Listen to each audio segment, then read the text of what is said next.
Good morning, students. Welcome to the class. നമ്മൾ ഇന്ന് third ചാപ്റ്ററിൻ്റെ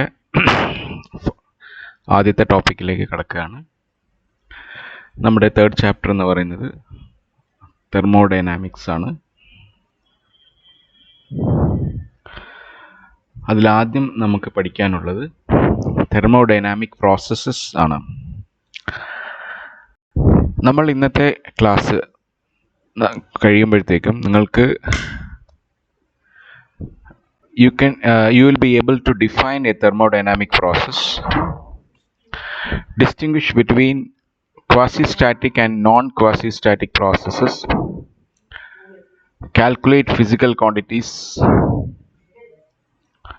such as heat transferred, work done, and internal energy change for isothermal, adiabatic, and cyclic thermodynamic processes.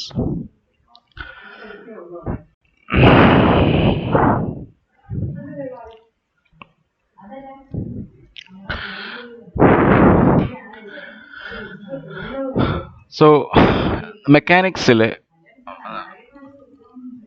in solving problems നമ്മൾ എന്ത് ചെയ്യും?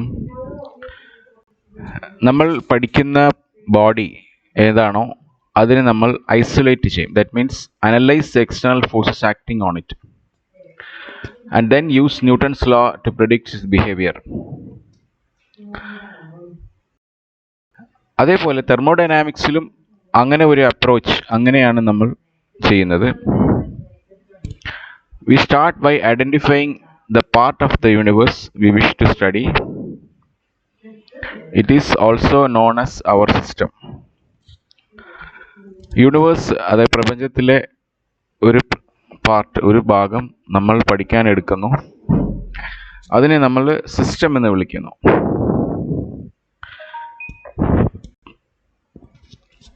So it can be a single atom, or it can be a cylinder, it can be a gas container, it can be something, it can be an earth also, it can be a sun, anything which is a system.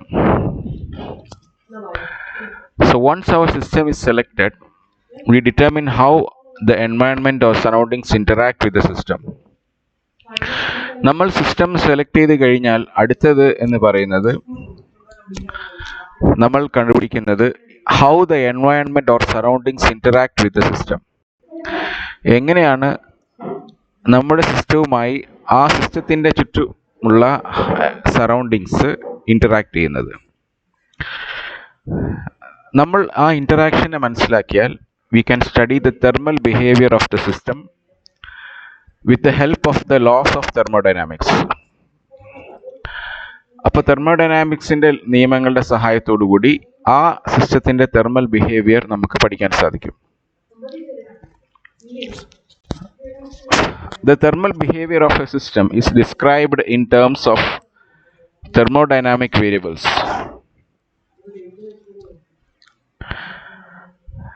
അതായത് ഒരു സിസ്റ്റത്തിൻ്റെ thermal behaviour എന്ന് പറയുന്നത് അത് describe ചെയ്തിരിക്കുന്നത് thermodynamic variables ൻ്റെ ടേംസിലാണ്. For an ideal gas these variables are pressure, volume, temperature and number of molecules or number of moles. Different types of systems are generally characterised by different set of variables. സാധാരണ ഒരു ideal ഗ്യാസിൻ്റെ കേസിൽ എടുക്കുകയാണെങ്കിൽ ഒരു thermodynamic variable എന്ന് പറയുന്നത്, അതായത് ഇപ്പോൾ ഉദാഹരണം pressure, volume, temperature, number of moles, ആ ഒരു സിസ്റ്റത്തിലെ ഇത്രയും വാല്യൂസ് നമുക്ക് അറിയാമെങ്കിൽ ആ സിസ്റ്റത്തിൻ്റെ തെർമൽ സ്റ്റേറ്റ് നമുക്ക് കണ്ടുപിടിക്കാൻ സാധിക്കും. അപ്പോൾ ഇതിനെ നമ്മൾ തെർമോഡൈനാമിക് വേരിയബിൾസ് എന്ന് പറയും. കാരണം ഈ ക്വാണ്ടിറ്റീസിൻ്റെ, ഈ ഫിസിക്കൽ ക്വാണ്ടിറ്റീസിൻ്റെ വാല്യൂ മാറാൻ പറ്റും.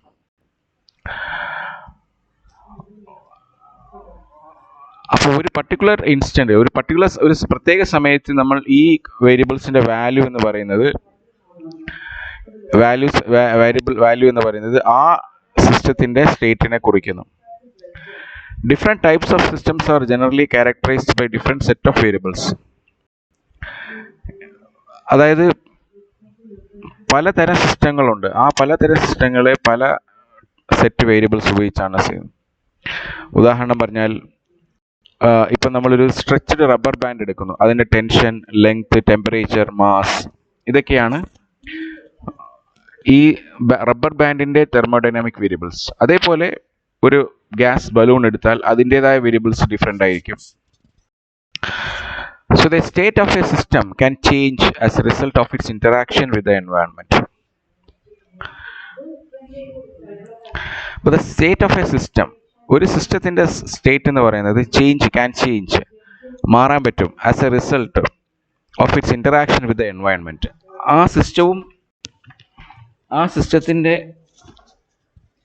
എൻവയൺമെൻറ്റ്, അതായത് അതിൻ്റെ പുറത്തുള്ള, നമ്മൾ എൻവയൺമെൻറ്റ് എന്ന് ഉദ്ദേശിക്കുന്നത് സിസ്റ്റം ഒഴിച്ച് ബാക്കി യൂണിവേഴ്സിൽ എന്തൊക്കെയുണ്ടോ അതാണ് എൻവയൺമെൻറ്റ് അല്ലെങ്കിൽ സറൗണ്ടിങ്സ് എന്ന് ഉദ്ദേശിക്കുന്നത്. പരിസ്ഥിതി അല്ലെങ്കിൽ എന്ന് നമ്മൾ ഉദ്ദേശിക്കുന്ന പുറത്തുള്ള ഭാഗം, യൂണിവേഴ്സിൻ്റെ ഭാഗം. The change in the system can be fast or slow and large or small. അപ്പോൾ ഈ എൻവയൺമെൻറ്റുമായി എന്ത് ചെയ്യുന്നു, ഇൻ്ററാക്ട് ചെയ്യുന്നതിൻ്റെ ഫലമായി സിസ്റ്റം ചേഞ്ച് ചെയ്യുന്നു. ഈ സിസ്റ്റത്തിൻ്റെ ഒരു മാറ്റം എന്ന് പറയുന്നത് ചിലപ്പോൾ വളരെ ഫാസ്റ്റ് ആകാം, വളരെ സ്പീഡിലാകാം, വളരെ സ്ലോ ആകാം, അല്ലെങ്കിൽ വലിയൊരു മാറ്റം ഉണ്ടാകാം, അല്ലെങ്കിൽ ചെറിയൊരു മാറ്റം ഉണ്ടാകാം. The manner in which a state of a system can change from an initial to a final state is called thermodynamic process. അപ്പോൾ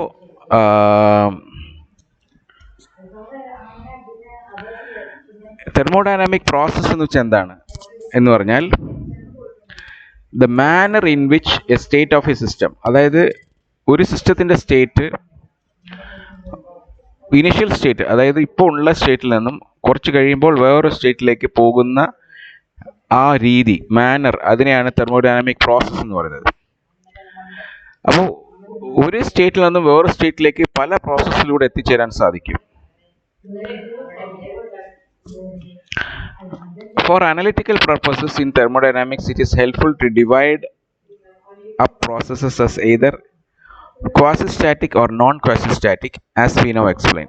ഇപ്പോൾ നമ്മൾ ഈ പ്രോസസ്സുകളെ ക്വാസി-സ്റ്റാറ്റിക് എന്നോ നോൺ ക്വാസി-സ്റ്റാറ്റിക് എന്നോ നമുക്ക് എന്ത് ചെയ്യാൻ പറ്റും, ഡിവൈഡ് ചെയ്യാൻ പറ്റും. So first of all, what is quasi-static process?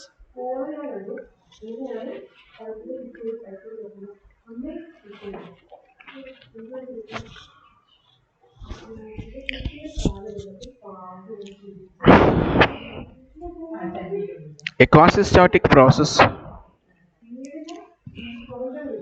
refers to an idealized or imagined process where the change in state is made infinitesimally small, slow, so that at any instant each system can be assumed to be at thermodynamic equilibrium with itself and with the environment. അതായത്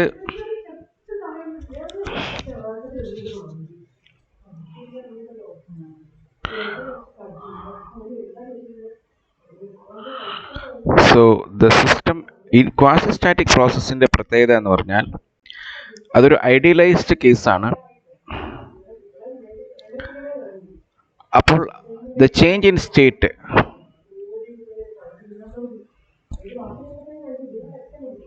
എന്ന് പറയുന്നത് infinitesimally small ആണ്, വളരെ അധികം പതുക്കെയാണ്. അതുകൊണ്ട് so that at any instant, at each instant, ഓരോ ഇൻസ്റ്റന്റിലും the system can be assumed to be at a thermodynamic equilibrium. System നമ്മൾ തെർമോഡൈനാമിക് ഇക്വിലിബ്രിയത്തിലാണ് എന്ന് നമുക്ക് അസ്യൂം ചെയ്യാൻ സാധിക്കും. With itself and with the environment, ആ സിസ്റ്റവുമായി അത് തെർമോഡൈനാമിക് ഇക്വിലിബ്രിയത്തിലാണ്, മാത്രമല്ല അത് എൻവയൺമെൻറ്റുമായി തെർമോഡൈനാമിക് ഇക്വിലിബ്രിയത്തിലാണ്. ഫോർ ഇൻസ്റ്റൻസ്, ഉദാഹരണം, imagine heating 1 kilo of water from a temperature to a constant pressure of 1 atmosphere To heat the water very slowly, we may imagine placing the container with water in a large bath that can be slowly heated such that the temperature of the bath can rise infinitesimally slow. If you put 1 kilogram of water directly into a bath, the temperature will rise rapidly in a non-causastatic way. അതായത് ഒരു വലിയ വെള്ളം ചൂടാക്കാൻ വളരെ slow ആയിട്ട് ചൂടാക്കാൻ നമ്മൾ എന്ത് ചെയ്യണം? ഒരു വെള്ളം ഇരിക്കുന്ന കണ്ടെയ്നറിനെ in a large bath that can be slowly heated, വളരെ പതുക്കെ ഹീറ്റ് ചെയ്യാൻ പറ്റുന്ന ഒരു വലിയ വാട്ടർ ബാത്തിൽ ഹീറ്റ് ചെയ്യാൻ സാധിക്കും. അങ്ങനെ അതിനെ ക്വാസിസ്റ്റാറ്റിക് പ്രോസസ്സ് എന്ന് പറയും. ഇനി അതേ സമയത്ത് ഈ 1 കിലോ വെള്ളത്തെ നമുക്ക് നേരിട്ട് വളരെ സ്പീഡിൽ തന്നെ എന്ത് ചെയ്യാൻ പറ്റും? നോൺ ക്വാസിസ്റ്റാറ്റിക് ആയിട്ട് ഹീറ്റ് ചെയ്യാൻ പറ്റും. Quasi-static processes are done slowly enough that the system remains at thermodynamic equilibrium at each instant, despite the fact that the system changes over time. Quasi-static പ്രോസസ്സുകൾ വളരെ സ്ലോ ആയിട്ടാണ് നടക്കുന്നത്. എത്രത്തോളം എന്ന് വെച്ചാൽ the system remains at thermodynamic equilibrium at each instant, despite the fact that the system changes over time. യഥാർത്ഥത്തിൽ system ഓരോ സമയത്ത് മാറുന്നുണ്ട്, പക്ഷേ അതേ സമയത്ത് ആ സിസ്റ്റം തെർമോഡൈനാമിക് ഇക്വിലിബ്രിയത്തിലുമാണ്. The thermodynamic equilibrium of the system is necessary for the system to have well-defined values of macroscopic properties such as temperature and pressure of the system at each instant of the process.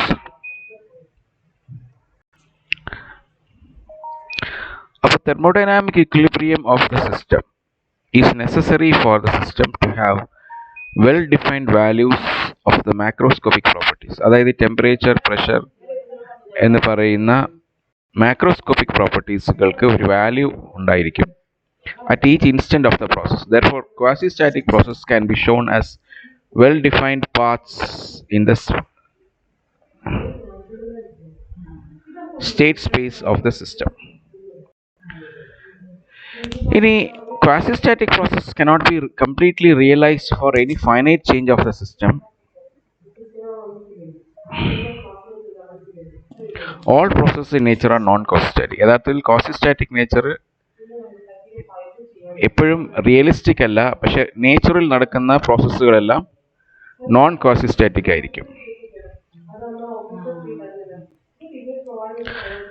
Examples of quasistatic and non quasistatic process നമ്മൾ പറഞ്ഞു കഴിഞ്ഞു. Despite the fact that all finite changes must occur essentially non quasistatic at some stage of the change.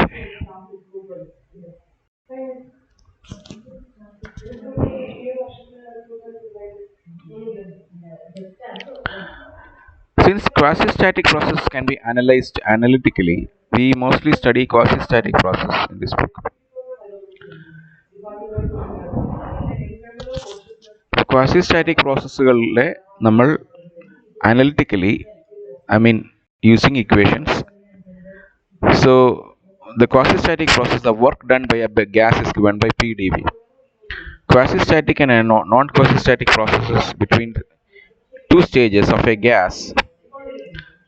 In a quasi-static process, the path of the process between A and B can be drawn in a state diagram since all the states that the system goes through are known.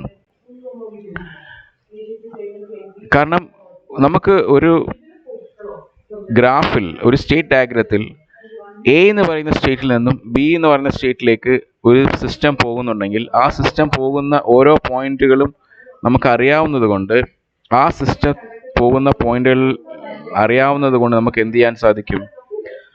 ആ പ്രോസസ്സിനെ നമ്മൾക്കൊരു ഗ്രാഫിൽ വരയ്ക്കാൻ സാധിക്കും. അതേസമയത്ത് ഒരു non quasistatic process ആണെങ്കിൽ the states between A and B are not known. എയും ബിയും ഇടയ്ക്കുള്ള എയിൽ നിന്നും ബിയിലേക്ക് എത്തിയ സ്റ്റേറ്റിന്റെ ഇടയിലുള്ള ടൈമിലുള്ള സിസ്റ്റത്തിന്റെ അവസ്ഥ നമുക്കറിയില്ല. Hence no path can be drawn. It may follow the dashed line as so. നമുക്ക് എന്ത് ചെയ്യാൻ പറ്റില്ല? ഒരു ഗ്രാഫിൽ നമുക്ക് വരയ്ക്കാൻ സാധിക്കുകയില്ല. So we'll continue with the next class.